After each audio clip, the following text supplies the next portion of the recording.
জামায়াতে ইসলামকে সেধে দিল, এবার আসবে না, এরা বসবে না, এরা বসতে চাইবে না। যে গোলাম কাদের এ হচ্ছে মহা বিশ্ব বেহায়া, নির্লজ্জ, দালাল, চাটুকার। এই সেই গোলাম কাদের, হিজড়া কাদের।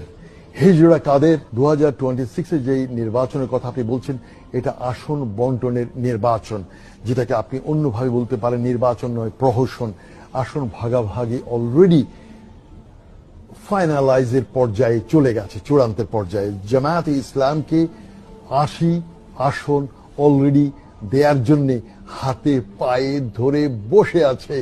80 আসন, 80, যেটাকে ইংরেজিতে বলা 80 সিটস।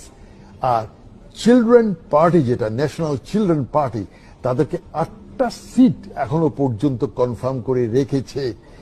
আর বিএনপিও চাইছে মেজরিটি তারা পাওয়ার নিতে।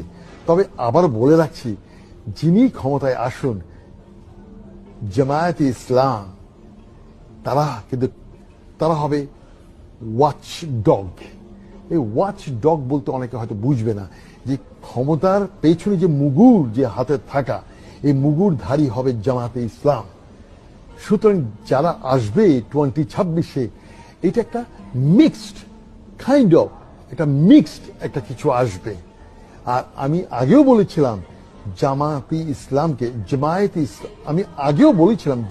ইসলামকে যদি মেজরিটি দিয়েও এবার ক্ষমতায় বসানো হয়, Jamaate Islam is too smart, very smart. Jamaate ইসলামকে সেধে দিল, এবার আসবে না, এরা বসবে না, এরা বসতে চাইবে না।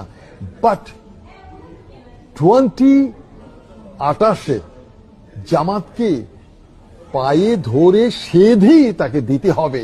কারণ এই যে ট্রানজিশনাল পিরিয়ড, এই যে 2026 এবং 2028, এই 2 বছরের যে মাঝখানে যে ট্রানজিশন, যে সরকার আসবে, সেই সরকার তার কাঁধে কিছু কলঙ্ক, কিছু দায়ভার, কিছু ব্যর্থতা নিয়েই তারা বিদায় হবে। তারপর হবে আসল নির্বাচন। আর এই ট্রানজিশন পিরিয়ড গতবারও হয়েছে, সেই 1980